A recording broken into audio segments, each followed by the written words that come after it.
Part 4 અભૂતપૂર્વ લીલા દર્શન। રોહિણીમાની આજ્ઞા અનુસાર ભોજન ગૃહની સેવિકા રજપાત્રોથી ભરેલો સુવર્ણ થાળ લઈને અંદર આવી। માએ સૌને પ્રેમથી બદામ, કેસર, સાકર, મિશ્રી, દુગ્ધપાન કરાવ્યું। પોતે તો માત્ર થોડું જ જલપાન કર્યું ને પછી શ્રીકૃષ્ણને જિજ્ઞાસુ રાણીને મનોકાંક્ષા સંતોષવા પહેલા જ ધડાકે આટલું તો કહી નાખ્યું કે મેં વૃંદાવનેશ્વરી શ્રી રાધાને નિકટથી જોઈને ધારીને જોઈ છે। એક વાર નહીં, અનેક વાર, અનેક રૂપે જોઈ છે। અને તેથી એનો જો પરિચય આપવાનો હોય તો હું કોવળ આટલું જ કહું કે જોતા કદીએ ન ધરાય અને પાછા વળીને બસ જોયા જ કરીએ એવું એનું અનુપમ રૂપ, સૌંદર્ય, ભાવવાહી મુખારવિંદ, નિર્દોષ નમણી આંખો અને આકર્ષક વ્યક્તિત્વ મેં રાધામાં જોયા છે એવા તો પછી મેં મારી આખી ઉંમરમાં બીજા કોઈ કિશોરીમાં જોયા નથી। એક બીજી વાત પણ બરાબર સમજી લો કે મેં રાધિકાને જોઈ પ્રથમ નંદગાંવમાં ને પછી વૃંદાવનમાં ત્યારે એની ઉંમર હશે 12-13 વર્ષની અને ત્યારે લાલાની ઉંમર હશે 8-9 વર્ષની। પરંતુ એક તો ત્યાંનું પ્રાકૃતિક વાતાવરણ જ પ્રફુલ્લિત અને એમાં વળી બાળકોને પણ સવારથી સાંજ સુધી પરિશ્રમયુક્ત જીવન જીવવાનું અને ઉપરથી ઘી, દૂધ, માખણની તો રેલમ છેલ। એટલે એ વ્રજભૂમિમાં ગોપાઓના 10-12 વર્ષના થતા તો શરીર એવું કાઠું થઈ જાય કે જાણે ભર યૌવન અવસ્થામાં વિહરતા ન હોય। આટલી ભૂમિકા દ્વારા વ્યવહાર દક્ષ રોહિણીમાએ રાણીઓની જિજ્ઞાસુ મનની ઘણી બધી સ્ત્રી સહેજ શંકાઓ પ્રથમ જ વાક પ્રહારે નિર્મૂળ કરી નાખી અને પછી ધીરે રહીને ઉમેરી। શ્યામ સુંદર અને રાધા પહેલી જ વાર એકબીજાને ક્યાં મળ્યા, ક્યારે મળ્યા, કેવા સંજોગોમાં મળ્યા એ ઘટના એટલી રસપ્રદ અને ચમત્કારિક છે કે જાણ્યા પછી એ રાત્રે મને અને યશોદા મૈયાને તો એમ જ થયેલું કે કોઈ દિવ્ય યોગાનો યોગ વિના અને ઈશ્વરીય સંકેત વગર આ બંનેનું વ્રજભૂમિમાં મિલન સંભવી જ ન શકે। આમ બીજા વાક પ્રવારે તો રોહિણીમાએ શ્રીકૃષ્ણની પત્નીઓને મનની રહી સહી શંકાઓ, કુશંકાઓ પણ નેસ્ત નાબૂદ કરી નાખી અને હવે ધીરે ધીરે એમને શ્યામ રાધાના પ્રથમ મિલનનો દિવ્ય પ્રસંગ વર્ણવવા યમલા અર્જુન વૃક્ષવાળી ઘટના કેમ બની તે કહેવા માંડ્યું। ગોપીઓની રોજબરોજની ફરિયાદોથી તંગ આવી ગયેલા યશોદાએ માખણચોર કનૈયાને ઘરમાં પૂરી રાખવા એક દહાડો કેટલી મહેનત કરી ત્યારે એ નટખટ નંદકિશોર ઉખડ સાથે બંધાયે તે રોમાંચક પ્રસંગની આખી લીલા રજૂ કર્યા બાદ રોહિણીમાં ધીરે રહીને મૂળ હકીકત પર આવ્યા। લાલાને ઉખડ સાથે મુસ્કેટાટ બાંધી દીધા પછી ઘર ગૃહસ્થીના કામકાજમાં ગૂંથાઈ ગયેલી યશોદાને તો ખબર ન પડી કે ક્યારે એનો લાલ ઉખડને ખેંચતો ઘરની બહાર નીકળી ગયો, ક્યારે આંગણ વટાવી વનની વાટે આગળ વધી અને માર્ગમાં જોડે જોડ ઉગેલા યમલા અને અર્જુન નામના 2 વૃક્ષો થળ વચ્ચેથી ઉખડ ભરાઈ જતા એણે એવું તે કેવું જોર અજમાવીને ઉખડને ખેંચ્યું કે પેલા બંને ઝાડ મૂળ સહિત ઉખડીને જમીન દોસ્ત થઈ ગયો। અમારામાંથી કોઈ કહેતા કોઈને આ વાતની ખબર ન પડી। એ તરફ જંગલી રીંછનો ભારે ઉપદ્રવ એટલે ખરે બપોરે તો વનની વાટે નદી કિનારે ભાગ્યે જ કોઈ જાય, તેથી જમીન પર પડી ગયેલા બંને વૃક્ષ વચ્ચે ઉખડ સહિત ફસાઈ ગયેલા કાનુડાને કોણ જાણે કેટલી વહો પાડી હશે, પણ કોણ સાંભળે। પરંતુ એના સદનસીબે ગણો કે દેમ યોગ્ય 2 ગોપાળ બાળાઓ એ જ વખતે ત્યાં થઈને યમુનાજીમાં જળ ભરવા જઈ રહી હતી। બેમાં એક હતી નંદગાંવની જ ગોપકન્યા લલિતા અને બીજી હતી બરસાનાની ગોપાધિપતિ વૃષભાણજીની લાડલી દીકરી રાધિકા। એને માતા કલાવતી એના જન્મ વખતે માનતા માનેલી કે એની પુત્રી રાધા મોટી થશે ત્યારે સ્વહસ્તે ગોપુરના ગોપનાથ મહાદેવની પૂજા કરવા આવશે। પોતાની સ્વર્ગસ્થ માતાએ રાખેલી આ બાધા પૂરી કરવા રાધા બરસાનાથી વૃંદાવન જતા માર્ગમાં નંદગાંવ ખાતે એના કોઈ સગાને ત્યાં રોકાયેલી અને અત્યારે ગોપનાથ મહાદેવના લિંગને ચોખા જળનો અભિષેક કરવાનો હોવાથી સ્વચ્છ યમુના જળ ભરી લાવવા માટે લલિતા નામની એક બેનપણી સાથે લઈને એ નદીએ જઈ રહી હતી। ત્યાં સર્વપ્રથમ તેણે કનૈયાની બૂમ સાંભળી અને લલિતાનો હાથ પકડીને તેને ત્યાં ખેંચી ગઈ।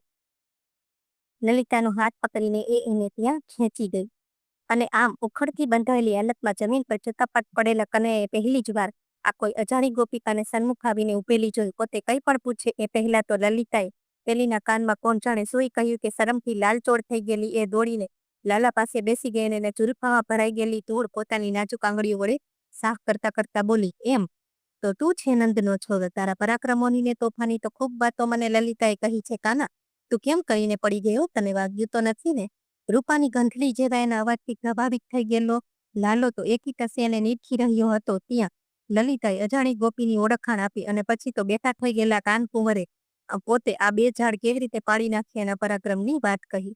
રોહિણીમાં આ રીતે દ્વારિકાના રાજ્ય મહેલમાં બલરામ ભુવનમાં પોતાના વરદ કંઠે શ્રી રાધા અને શ્રી શ્યામનું પ્રથમ મિલન આ ભૂલોક પર ક્યારે થયું અને ક્યાં થયું એ પ્રસંગથી માંડીને ત્યાર પછીના બંનેના સંબંધો કેવી રીતે ગાઢ બનતા ગયા તે બધું શ્રીકૃષ્ણની અષ્ટરાણીઓ સમક્ષ શ્રીકૃષ્ણ પગીની સુભદ્રાના પાકા ચોકી પહેરા હેઠળ વર્ણવી રહ્યા હતા। ત્યારે દ્વારિકા રાજમંત્રણા ગૃહમાં રાજનીતિજ્ઞ યાદવગઢ સાથે કોઈ અગત્યના રાજદ્વારી મુદ્દા પર મંત્રણા કરી રહેલા દ્વારકાથી શ્રી કૃષ્ણ હૃદયમાં એકાએક સૂર પડ્યું. હૃદય રોગના દર્દીને હૃદય હુમલાનું દર્દ પડે એના કરતા વધુ તીવ્ર માત્રામાં અને પાછું અસહ્ય એવું આ પ્રેમ સૂર.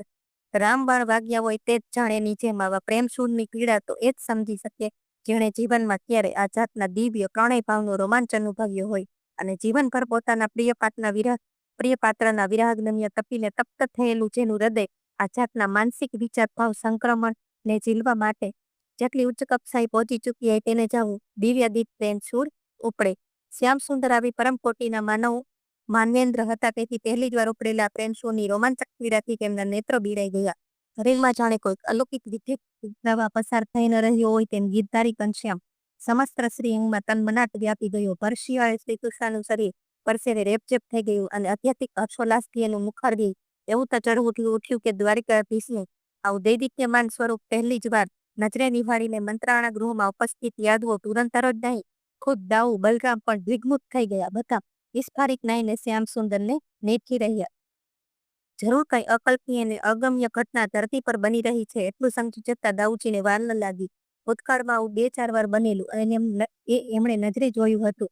જ્યારે પણ કોઈ આપ્તજનિયા ભક્તજન પર આફત આવી પડે એ દુઃખી અને નિસહાય વ્યક્તિ આર્તનાદ કરી દ્વારકાધીશને સાંભળ્યા પ્રભુને વારે થવા વિનવે ત્યારે શ્યામ સુંદર જ્યાં બેઠા હોય ત્યાંથી એકદમ ઊભા થઈ જતા અને ત્યારે એમના દિવ્ય મુખાર બિંદ પર કાંઈક આવી અદ્ભુત દીપ્તિને અવર્ણનીય આભા પ્રસરી જતા દાઉએ નજરે જોયા હતા. છેલ્લે હસ્તિનાપુરની રાજસભામાં પાંડવ કુલ વધુ દ્રૌપદીના ચીર ખેંચવાનો દુસ્સાહસ દુષ્ટ દુશાસને કરીએ ત્યારે એ ધર્મભગીની કૃષ્ણાની હૃદયભેદક ચીસ સાંભળીને જમતા શ્રી કૃષ્ણ એવા ઊભા થઈ ગયેલા તેણે આખા કૃષ્ણ પરિવારને નજરે જોયું હતું અને ત્યારે પણ શ્રી કૃષ્ણના વદન કમળનું આવું તેજસ્વી સ્વરૂપ બધા સ્વજનોએ નિહાળ્યું જોયું હતું એ દાઉને યાદ આવી ગઈ. શું પાંડવો પર ફરી પાછી કોઈ? દાઉ તો હજી આવા વિચાર તરંગોમાં ડૂબેલા હતા અને આ બાજુ પ્રેમ સૂરથી પીડાગ્રસ્ત શ્યામસુંદર પોતાના સિંહાસન પરથી ઊભા થઈ ગઈ. એમને ખ્યાલ આવી ગયો કે માન ન માન અત્યારે આટલામાં ક્યાંક કોઈના દ્વારા મારી અને મારી ગોલોકેશ્વરી પ્રાણેશ્વરી શ્રી રાધાની બાળલીલાની વાતો થઈ રહી છે. એમને તરત જ યાદ આવ્યું કે આ તો 2 દિવસ પર પોતે મનમાં જે સંકલ્પ કરેલો તે જ સાકાર થઈ રહ્યો છે. શ્યામ સુંદરનું રોમ રોમ હર્ષથી નાચી ઉઠ્યું. હવે તો એક ક્ષણ પણ આ મંત્રણ કક્ષામાં રોકાવું એમના માટે મુશ્કેલ હતું. આ લીલા કથા ક્યાં વર્ણવાઈ રહી છે તે નજરે જોવા તો કાનોકાન એનો શ્રવણાનંદ માણવા પ્રભુ ઉત્કંઠિત થયે છે અને કોઈને કંઈ પણ કહ્યા વિના એ તો રાજમહેલ તરફ ચાલવા માંડ્યા. ન રથની રાહ જોઈ કે ન દાઉનો સંગાત કરવાની પરવા કરી. ઘનશ્યામ તો જાણે રખવાયા થઈ ગયા અને લગભગ દોડવા જ માંડ્યા. હંમેશાબાદી સંભાળી લેવા ટેવાયેલા બલરામે આશ્ચર્યચકિત થઈ ગયેલા મંત્રી સમુદાયને સાંત્વના આપતા એટલું જ કહીએ, ભૈયાને હમણાંથી આવું ઘણીવાર થઈ જાય છે, ચિંતા કરવાની કોઈ જરૂર નથી. મમ્મી પાછળ જાઉં છું. આજની સભા આપણે અહીં બરખાસ્ત કરીએ. આપ સૌ હવે આપના નિવાસસ્થાને જઈ શકો છો. અને બલરામે પણ દારૂક રથ લઈને આવે એની રાહ ના જોતા શ્રીકૃષ્ણને લગોલગ થઈ જવા ઝડપથી પગ દબાવ્યા. થોડી જ વારમાં બંને બંધુ રાજ્ય મહેલના પ્રાંગણમાં પ્રવેશ્યા અને દાઉને વધારે આશ્ચર્ય તો એ જોઈને થયું કે ભૈયા શ્રીકૃષ્ણ પોતે ભવનમાં કે કોઈ રાણીના આવાસે ન જતા હતા. સીધા બલરામ ભવન તરફ જ જવા લાગ્યા અને છેક રોહિણીમાના નિવાસ ગૃહ આગળ જઈને અટક્યા. પછી પાછળ આવી રહેલા દાઉ તરફ એક નજર નાખી. મહેલના પગથિયા સડસડાટ ચડી ગયા અને પડખર વટાવી પડસાળમાં થઈને આગળ વધ્યા. પરંતુ રોહિણીમાએ જે કક્ષામાં બિરાજતા હતા તે મુખ્ય કક્ષાના દ્વાર આગળ આવતા શ્રીકૃષ્ણ એકદમ આંચકો ખાઈને થંભી ગયા અને એ જ વખતે બલરામે પણ લગભગ દોટ મૂકીને શ્રીકૃષ્ણની પડખે આવીને ઊભા રહી ગયા. બંને ભાઈઓએ શું જોયું?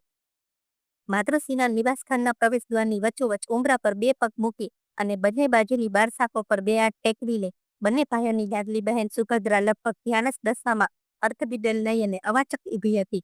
બંને ભાઈઓએ કુતૂહલવશ પ્રથમ તો એકબીજાની સામે જોયું. અંતર્યામી અવિનાશે જ્યારે આંખોના ઇશારે મોટા ભાઈ સમક્ષ આશ્ચર્ય વ્યક્ત કર્યું ત્યારે સ્વભાવે લાગણીશીલ દાઉજી એકદમ ચિંતાતુર થઈ ગયા. હજી તો ગઈકાલે જ પોતાને ત્યાં ખાસ પ્રેમાગ્રહથી રહેવા આવેલી પ્રિય ભગિનીએ આજે આ રીતે દ્વાર વચ્ચે ઉભેલી જોઈને બલરામના પેટમાં ફાડ પડી ગઈ. અંદર જરૂર કંઈક નવા જૂની થઈ લાગે છે. તેમણે શ્રીકૃષ્ણના ખંભે શંકાથી હાથ મૂક્યો એટલે દાઉના હાથ પર પોતાનો હાથ પ્રેમથી મૂકી શ્યામ સુંદર મક્કમ પગલે આગળ વધ્યા. હજી તો માંડ 2 ડગ ભર્યા છે ત્યાં બેન સુભદ્રાનો વાહી અવાજ કાને અકળાય. એટલે જ ઉભા રહેજો ભાતાશ્રી, આગળ 1 કદમ પણ ભરવાની મનાઈ છે. કેમ સુભદ્રે શું થયું છે અંદર? શા કારણે તું મને અંદર જતા અટકાવી રહી છે? અતિરા સ્વભાવથી બળરામે શ્રીકૃષ્ણ કંઈ પણ પૂછે એ પહેલા સ્વયં પૂછી નાખ્યું. માતૃ આજ્ઞા જ્યેષ્ઠ બંધુ, રોહિણીમાની આજ્ઞાથી હું અત્યારે દ્વાર પર પહેરેગીર તરીકે ઊભી રહી છું. માતૃશ્રીનો હુકમ છે કે મારે હમણાં કોઈને અંદરે જવા દેવાના નથી. તમને નહીં, ભૈયા શ્રીકૃષ્ણને પણ નહીં. અરે ખુદ દુર્વાસા મુનિ આવે ને તો તેમને પણ નહીં. પછી ભલે મારું જે થવાનું હોય તે થાય. તો અડગ યોતાની અદગી અને ગંભીર ખુમારીથી સુભદ્રાજી બોલ્યા. બલરામની અકળામણ એકદમ વધી ગઈ. એક તો અત્યારે શ્યામની માનસિક સ્થિતિ અત્યંત ચિંતાજનક છે અને વળી પાછી એ પણ પાછા કેવી ભૂલ કરી બેઠા કે પોતાના મહેલ જવાને બદલે સીધા અમારા આવાસે દોડી આવ્યા. અને અહીં વળી આ નવો તમાશો. બહેન જેવી બહેન ઉઠીને એના ભાઈઓને એમ કહે કે અંદર નથી જવાનું. શું થવા બેઠું છે આ બધું જિંદગીમાં? શું થવા બેઠું છે આ બધું? યાદવોના પુણ્ય પરવારી ગયા કે શું? ઉકળાયેલા બલરામનો આક્રોશ હવે માજા મૂકી રહ્યો હતો. જિંદગીમાં પહેલી જ વાર ઉપડતા સાદે એમણે બહેન સુભદ્રાને કહ્યું. કહી, તારી અક્કલ બક્કલ તો ઠેકાણે છે ને સુભદ્રા? તને શરમ નથી આવતી એમને ના પાડતા? જરા કહી તો ખરી કે અંદર એવું શું ચાલી રહ્યું છે કે મને અને શ્યામને પણ અંધારામાં રાખવામાં આવી રહ્યા છે? માતૃશ્રીની તબિયત તો સારી છે ને? મેલમાં કોઈ સાજુ માંદું તો નથી થઈ ગયું ને? કોઈ ખાસ મહેમાન પરોણા આવ્યા છે કે શું? કંઈક તો કહે પાગલ, જેથી અમારે શું કરવું એમને ખબર તો પડે. પરંતુ બળરામના આટલા બધા પ્રશ્નોના એક શબ્દ પણ સુભદ્રાના કાનને સ્પર્શી ન શક્યો. એ તો અંદર અવિરતપણે ચાલી રહેલી પેલી દિના કથાનો આસ્વાદ માણવા પુનઃ ગળાબૂટ થઈ ગઈ હતી. એની અર્ધધૂની આંખો બહાર મંડાયેલી હતી, પરંતુ કાન તો અંદરનો શબ્દ પકડી લેવા એકાગ્ર હતો. કેમ કે અંદર કાનાનું પિતાંબર અને રાધિકાની ઓઢળી કેવી રીતે અદલા બદલી થઈ ગઈ, અને પછી બંનેની માતાએ આમન સામાન કેવો વ્યવહાર કર્યો. રસપ્રદ પ્રસંગની એટલી સુંદર માંડણી રોહિણીમાએ કરી હતી કે બધા હાસ્યથી બેવડ વળી જતા હતા. માંડ હસવું ખાડી રહેલી સુભદ્રા બંને ભાઈઓને મૌન રહેવાનો ઈશારો કરી પૂર્ણ ભાવ સમાધિમાં લીન થઈ ગઈ. કઈ સમજ ન પડતા મનમાં કંઈક બળબડતા બળરામે આખરી ઉપાય તરીકે વનમાળી સામે નજર કરી. પરંતુ શ્રી કૃષ્ણને તો અત્યારે બળરામના આક્રોશની પણ ક્યાં પરવા હતી. પ્રેમશૂરનો રોમાંચ હવે તો પરાકાષ્ઠાએ પહોંચી ગયો હતો. આ બધી લીલા નચનાર લીલા પુરુષોત્તમને તો ખબર જ હતી કે અંદર શું ચાલી રહી છે. એમની મનીષા તો માત્ર એટલી જ હતી કે અંદર જે કહેવાઈ રહ્યું છે તે કાનોકાન સાંભળી કથા શ્રવણનો પરમાનંદ માણવો. જે માણવા નહોતી દેતી આ ભગીની સુભદ્રા આટલે સુધી દોડી આવ્યા પછી અને શ્રવણ વિમુખ રહેવું શ્રી કૃષ્ણ માટે અસહ્ય હતું. જ્યારે આઠીલી બહેનને કોસલાવી પટાવીને ચૂપચાપ અંદર પ્રવેશ મેળવો એ તો આકાશ કુસુમવત હતું. દ્વિભામાં પડી ગયેલા દામોદર હવે કંઈક રસ્તો શોધવાની વેતરણમાં પડ્યા હતા. અત્યાર સુધીની સુદત જીવનમાં અનેકવાર શામ દામ દંતભેદ પ્રયોજી ચૂકેલા ઘનશ્યામને સમજાઈ ગયું કે આજે અત્યારે એમાંથી એક પ્રયોગ અહીં થઈ શકે નથી. કેમ કે એક બાજુ માતૃ આજ્ઞાનું પાલન શિરોમાન્ય તો બીજી બાજુ ભાઈ બહેનના આત્મીય સંબંધની પવિત્ર આણ છે. એક તરફ અવરોધના પાકા શત્રુ બળરામ આઘા પાછા થઈ રહ્યા હતા, તો બીજી તરફ ભગવાન સમક્ષ કોઈ પણ પડકાર ઉભો થતા હોય ક્ષણાર્ધમાં એમના જમણા હાથની તર્જની પર આવીને ચક્કર ઘૂમવા લાગતું સુદર્શન ચક્ર અંદર જવાનો માર્ગ પ્રભુ માટે મોકળો કરી આપવા ક્યારનું યાજ્ઞાની રાહ જોતું હોય એની આંગળી પર ઊંચું નીચું થઈ રહ્યું હતું. પરંતુ અત્યારે અહીં એમાંથી કોઈનું કંઈ ચાલે એમ ન હતું. એ કેવળ શ્યામ સુંદર જ સમજતા હતા. હવે તો સુભદ્રાને મનાવવા માટે કે સમજાવવા માટે ફક્ત એક જ શસ્ત્ર શ્યામ સુંદરના પાઠામાં સુરક્ષિત હતું, અને એમને ઊંડે એમ થયા કરતું હતું કે પોતાનું આ જન્મજાત અજય અને અદ્ભુત શસ્ત્ર કે જે એણે બાળપણથી માંડીને આજ દિન સુધી પોતાને અનેકવાર બગડેલી બાજી સુધારવામાં આપવામાં અનહદ સહાય કરી હતી, આજે પણ વિજય નીવડશે જ. આ અણમોલ શસ્ત્રની મર્યાદા ફક્ત એક જ હતી કે માત્ર સ્ત્રી શક્તિને નમાવવા માટે જ તે વાપરી શકાતું હતું. અને સદભાગ્ય આજે જેના પર વાપરવાનું હતું તે સુભદ્રા પણ સ્ત્રી શક્તિ જ હતી. એટલે શસ્ત્ર પ્રયોગની સફળતા માટે શ્યામ સુંદર આશાવાન હતા. એમને ભૂતકાળના એ બધા પ્રસંગો બરાબર યાદ હતા કે જ્યારે ગુસ્સાથી ધોવા થઈ ગયેલી ગોપીઓ નક્કર પુરાવા સાથે યશોદામા સમક્ષ પોતાના વિરુદ્ધમાં રાવ ફરિયાદ કરવા કમર કસીને ઊભી હોય ત્યારે બચવાના એકમાત્ર ઉપાય તરીકે પોતે આ શસ્ત્ર વાપરે કે તરત જ પરાજિત થઈ જતી પેલી ગોપીઓ ફરિયાદ કરવાનું તો બાજુમાં રહી, ઉપરથી એનો હાથ પકડીને ઘરમાં લઈ જતી અને પોતાને સ્વહસ્તે જેટલું ખાવું હોય તેટલું માખણ પરાણે ખવડાવતી. એકલી ગોપીઓ જ શું કામ, ખીજાયેલા યશોદામા અને રિસાયેલી રાધિકા પણ આ શસ્ત્ર પ્રયોગથી શાનભાન ભૂલીને પોતાની પાછળ કેવા દોડી આવતા એ મુરલી મનોહર ક્યાં ભૂલ્યા હતા. અને પોતે હસતા ઘણીવાર કહેતા હતા તે પણ યાદ આવ્યું કે આ જગતમાં જેટલા માનવી આ શસ્ત્રથી જીત્યા એટલા બીજા કોઈ હથિયારથી કોઈ પણ યુગમાં નથી જીતાયા. તો પછી એ શસ્ત્રનો પ્રયોગ સુભદ્રા ભગિની પર કરવામાં આવે એ કંઈ પણ નો વિલંબ શા માટે? શ્યામસુંદરનું આજો ને અનન્ય શસ્ત્ર એટલે એમનું પેલું જન્મજાત માદક મોહક મંદ મંદ સ્મિત. એનો તાત્કાલિક પ્રયોગ કરવા સહેજ બાજુ પર ખસી જઈને સુભદ્રાનું ધ્યાન ખેંચે એ રીતે પગનો અવાજ કરીને શ્રીકૃષ્ણએ એક ડગલું આગળ વધવા પ્રયત્ન કર્યો. પદ્રવ સાંભળીને ચમકેલી સુભદ્રાએ આંખો ખોલીને પૈયા શ્રીકૃષ્ણ પણી ઠપકા ભરી નીટ માંડી. બરાબર તે જ ક્ષણે એની આંખમાં આંખ પરોવીને શ્યામસુંદરે યશોદાનંદન બાળક કનૈયાના પેલા માદક મોહ હાવભાવ મુખારબિંદ પર આવિર્ભૂત કરીને બળરામની નજર ન પડે એ રીતે છાનામાના સુભદ્રા સામે પોતાનું જાદુઈ પ્રતિભાવાળું માદક અનુપમ મંદ મંદ સ્મિત વેર્યું. ઇતરથી સંપૂર્ણ રાધામય બની ગયેલી લાગણીશીલ બહેનીએ પૂર્વે મથુરામાં જોયેલું પોતાના પ્રિય બંધીનું બાલ મુકુંદ માધવ સ્વરૂપ મુખારબિંદ આજે વર્ષો પછી નજરે નજર જોયું. કંસવદ બાદ હર્ષ ઘેલા થઈ ગયેલા યાદવ સમુદાય શ્યામ અને રામને સુશોભિત રથમાં પ્રસ્થાપિત થઈને મથુરાના રાજમાર્ગો પર જે ભવ્ય વિજય યાત્રા રૂપી રથયાત્રા કાઢેલી તેમાં પણ પોતે સામેલ હતી ને ત્યારે શ્યામભાઈ અને મુખમંડળ પર લહેરાતા પેલા મરક મરક ચિત્તાકર્ષ સ્મિતે મથુરાની જનતાને કેવી ગાંડીકેલી કરી નાખી હતી તે સુભદ્રાએ નજરે નિહાળ્યું હતું. આજે એ જ યાદગાર વિજયવંતુ સ્મિત યાદવેન્દ્રે વદન કમળ પર પુનઃ વિલસતું જોઈને શ્રીકૃષ્ણ ભગીની સુભદ્રા અત્યંત હર્ષ વિભોર થઈને પલકમાં જીતાઈ ગઈ.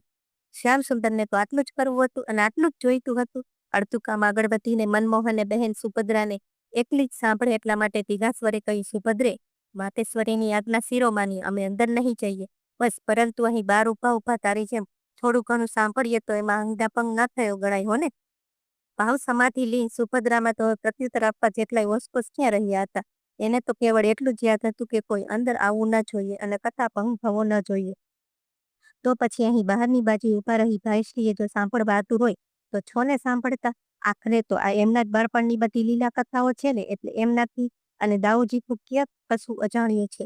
સુભદ્રાના અંતરાત્માને આ રીતે અંદરથી લીલી ઝંડી ફરકાવી દીધી એટલે તેણે બંને બંધુઓને હાથના ઈશારાથી સમજાવી દીધું કે ચૂપચાપ મારી ડાબી જમણી બાજુની બરસાત પાછળ સંતાઈને ઊભા રહી જાઓ અને છાના માના સાંભળો, તમારે સાંભળવું હોય તો. અને પછી રખીને પોતાને સાંભળવું કંઈ જતું ન રહે એ જિજ્ઞાસાથી બીજી કોઈ જીભાજોડી કર્યા વિના એણે આખો અર્ધ બંધ કરીને દ્વાર વચ્ચે પૂર્વવત ઊભા જ રોહિણીમાના અસ્ખલિત વાણી પ્રવાહથી રહેતી શ્રી રાધા કથારસ ધારાનું રસપાન કરવા માંડી. શ્યામસુંદરે સિંહે બળરામને ઈશારો કર્યો, મારી જેમ તમે પણ એક બાજુ સંતાઈને ચૂપચાપ ઊભા રહી જાઓ ને સાંભળો. ત્યારે મોડું કંઈક બુદ્ધિગમ્ય થતા હરખાયેલા અને ભયા શ્રીકૃષ્ણને હવે સ્વસ્થ ચિત્તે હસતા જોઈને ચિંતામુક્ત થયેલા બળરામ પણ બહેનની ડાબી બાજુએ સંતાઈને શાંત ઊભા રહી ગયા. પોતાની જનતાને મુખની આવી ભાવવાહી વાણી સાંભળવાની ફુરસત જેને જીવનમાં બહુ ઓછી પ્રાપ્ત થઈ હતી તેવા દાઉજી માટે તો એ કનેરોને આહલાદક લાવો હતો. તેથી આવી અનુપમ તક સુકામ જતી કરે એમને પણ ભાવવિભોર અને એકાગ્રચિત થઈ જતા વાર ન લાગી. પરંતુ વાસુદેવ શ્રી કૃષ્ણની મનોદશા તો પરમાનંદની ચરમસીમા વટાવી ચૂકી હતી.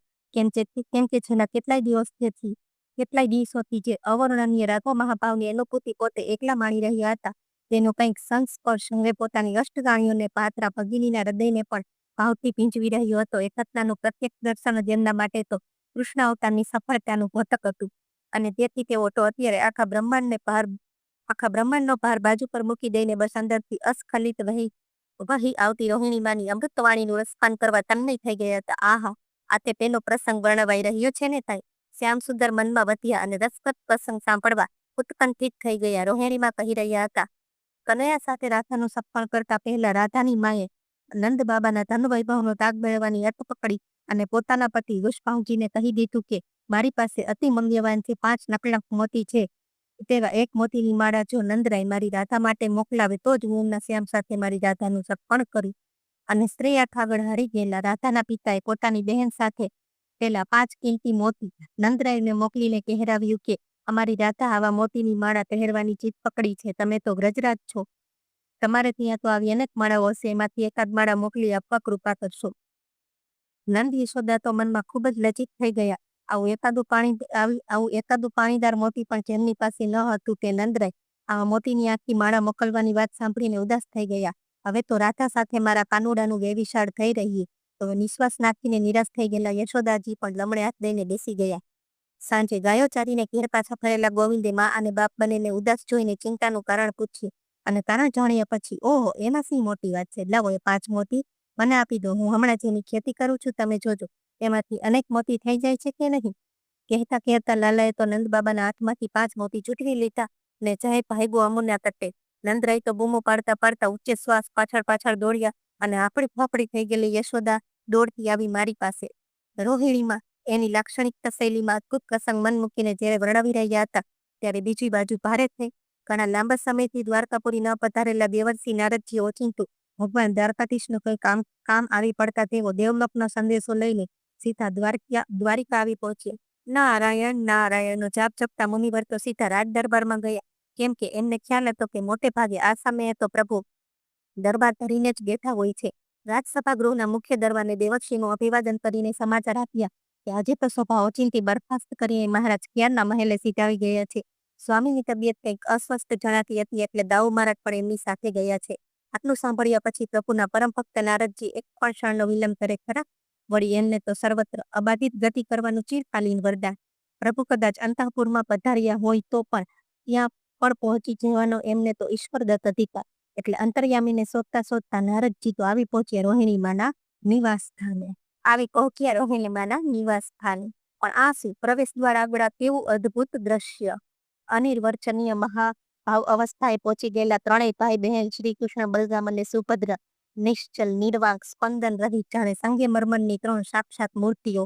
અને આ શું, આયુધરાજ સુદર્શન તો ભગવાનની કરાંગુલી ત્યજીને કેવું વિગલિત થઈને ત્રણેય ભાઈ બહેનની વચ્ચે ધરતી પર જાણે સાષ્ટાંગ દંડવત પ્રણામ ન કરતું હોય એ સ્થિતિમાં નિશ્ચેતન થઈને પડ્યું છે. પોતાનું ચક્રાકાર સ્વરૂપ છોડીને તો એણે થોડો લંબિતાકાર ધારણ કર્યો છે ને કાંઈ આહા, નારદજી તો ધન્ય ધન્ય થઈ ગયા. યુગાયુગાંતરથી ત્રિલોકમાં સર્વત્ર નિબંધ અને નિર્મુક્ત વિહાર કરવાના ઈશ્વરદત્ત વરદાનધારી શ્રી વીણાપાણીએ ભૂતકાળમાં કોઈ પણ ઈશ્વરીય અવતારમાં ક્યારેય ન જોયેલું એક તો આ તો અલૌકિક સ્વરૂપ દર્શન હતું. પ્રભુની પ્રિય ભગીની ઘરનો ઉંબરો રોકીને ઊભી હોય અને એની જમણી બાજુ ભગવાન વિષ્ણુના અવતાર સ્વરૂપ શ્રી કૃષ્ણ તથા ડાબી બાજુ શેષનાગના અવતાર સ્વરૂપ શ્રી બલરામ કર જોડીને નતમસ્તકે ઊભા હોય. એટલું જ નહીં, પરશુરામે પ્રેમથી પ્રદાન કરેલું અમુક શસ્ત્ર સુદર્શન ચક્ર વિગલિત થઈને ભૂમિ પર દંડવત પ્રણામની સ્થિતિમાં સોંપી રહી હોય અને આ ચારેય એકાગ્રચિત ભાવમય દશામાં દ્વારની પેલે પાર ચાલી રહેલી કોઈ દિવ્ય લીલા કથાનું આકાંઠપાન કરી રહ્યા હોય એવું અભૂતપૂર્વ અવર્ણનીય દર્શન નજરે નિહાળીને રોમાંચિત થઈ ઉઠેલા પ્રભુ ભક્ત નારદજીના વરદ મુક્તેથી ઓમ નમો ભગવતે વાસુદેવાયનો 12 અક્ષરી મંત્ર પહેલી જ વાર પ્રકટ થઈને ધીમા સાદે વાતાવરણમાં ગુંજી રહ્યો. પરંતુ જે વાસુદેવને દેવર્ષિ નારદ 2 કર જોડી નમન કરી રહ્યા હતા તે પોતે તો અત્યારે આંખમાં ધસી આવેલા અશ્રુ પ્રવાહને મહાપરાણે રોકી રાખીને વાત્સલ્ય મૂર્તિ મૈયા યશોદામાને મનોમન દંડવત પ્રણામ કરી રહ્યા હતા. કેમ કે આ જ ક્ષણે અંદરના કક્ષમાં રોહિણીમાં શ્રી કૃષ્ણની અષ્ટરાણીય સમક્ષ યશોદામાના અજોડ પુત્ર પ્રેમની પેલી હૃદયભેદક કહાણી સમાપ્ત કરતા કહી રહ્યા હતા કે હવે મારા કાનુડાનું વૃષભાની રાધિકા સાથે લગ્ન કેવી રીતે થશે? એ પ્રશ્નને લઈને મારી પાસે દોડી આવેલા યશોદા તો સાવ ભાંગી પડ્યા હતા. નકલંક મોતીની માળાએ તો એમના મનની રહી સહી આશા પણ પાણી ફેરવી દીધું હતું. મારા કાનકુંવરના નસીબમાં હવે તો રાધા ગઈ એવા ઊના નિશ્વાસ નાખી રહેલા યશોદાને હું કેવી રીતે સમજાવું કે યશોદા, તું જેને તારો દીકરો સમજે છે, આખું ગોકુળ જેને નંદકુંવર કાન કહે છે, એ કોઈ ગોપાલ નથી કે જે રાધા જેવી ગોપ કન્યાને પરણીને આખી જિંદગી ગોકુળમાં ગાયો ચારતા ફર્યા કરશે ને વાંસળી વગાડ્યા કરશે. અલી, એ તો દેવકી નંદન વાસુદેવ છે, યંદવંશનો રાજકુમાર અને મથુરાના રાજા કંસનો ભાણેજ છે. કોણ જાણે ક્યારે એને મથુરાનું કહેણ આવે અને પોતાના સગા મા બાપ પાસે પાછો ચાલ્યો જાય અને એકવાર એ ગોકુળમાંથી ગયે તો ફરી પાછો વરજભૂમિમાં પગ મૂકશે કે કેમ તે તો રામ જાણે. માટે હવે તું એનો મોહ છોડી દે અને રાધા જેવી કોઈ ગોપ કન્યા તારી પુત્રવધુ બનશે એવા સ્વપ્ન જોવાનું પણ છોડી દે. પરંતુ યશોદા જેવી પુત્રવત્સલ માતાને આવી હૃદયભેદક વાત કહેવાની હિંમત કેમ ચાલી? તેથી સાપ પણ મરે નહીં ને લાકડી પણ ભાંગે નહીં, એ રીતે મેં એને આશ્વાસન આપતા કહીએ. યશોદા શું કામ નિરાશ થાય છે? ભૂલી ગઈ તે દિવસે પહેલા ગર્ગાચાર્ય મહારાજે લાલાનો હાથ જોઈને શું કહેલું? તમારો કુંવર મોટું થઈને એવા મહાન કામ કરશે કે લોકોમાં એ ભગવાન તરીકે પૂજાશે. એટલું જ નહીં, મોટા મોટા રાજા મહારાજો પોતાની રાજકુંવરીઓને પરણાવવા માટે આકાશ પાતાળ એક કરશે. યશોદા, એક રાધા સાથેનું લગ્ન નહીં થાય એટલી અમથી વાત પરથી નિરાશ કા થશે? તું જોજે તો ખરી, 1 2 નહીં 8 10 બહુની તું સાસુમાં થાય છે કે નહીં? દુઃખી યશોદાનું મન બહેલાવા ત્યારે મારાથી આવું બોલાઈ ગયેલી તે મને હજી બરાબર યાદ છે. અને સાથોસાથ મારી આ સમજાવટના જવાબમાં પુત્ર ખેલી યશોદાને પોતાના અહીંયાની તદ્દન ખાનગી વાત પહેલી વાર મારી આગળ અશ્રુભરી આંખે રજૂ કરેલી તે તો મને અક્ષરશ યાદ છે. યશોદાએ કહેલી, બહેન, તમે બધા શું એમ સમજો છો કે હું કાંઈ જાણતી નથી? મને તો ક્યારની ખબર પડી ગઈ છે કે કાનુડો મને સોંપાયેલી પારકી થાપણ છે. એટલું જ નહીં, એ કોઈ સાધારણ બાળક નથી. દિવ્ય અવતારધારી કોઈ દેવાત્મા છે. પરંતુ આટલી નાની ઉંમરમાં પૂતના જેવી રાક્ષસીનો પ્રાણ હરનારો સપ્તાસુર, બકાસુર, અઘાસુર, ઘેનકાસુર, વત્સાસુર, બ્રહ્માસુર જેવા અનેક એકથી એક ચડિયાતા અસુરોનો એકલે હાથે સંહાર કરનારો, ત્રોડાવટને મોતને ઘાટ ઉતારનારો, કાલિયાનાથને નાથનારો, યમના અર્જુનનો ઉદ્ધાર કરનારો, દાવાનળનું પાન કરી જનારો, ટકલી આંગળી પર ગોવર્ધન પર્વત તોડનારો અને પોતાના નાનકડા મુખમાં મને અનંત બ્રહ્માંડના દર્શન કરાવનારો આ કનૈયો ભલે ગમે તે હશે, આજે તે મારો લાડીલો લાલો છે.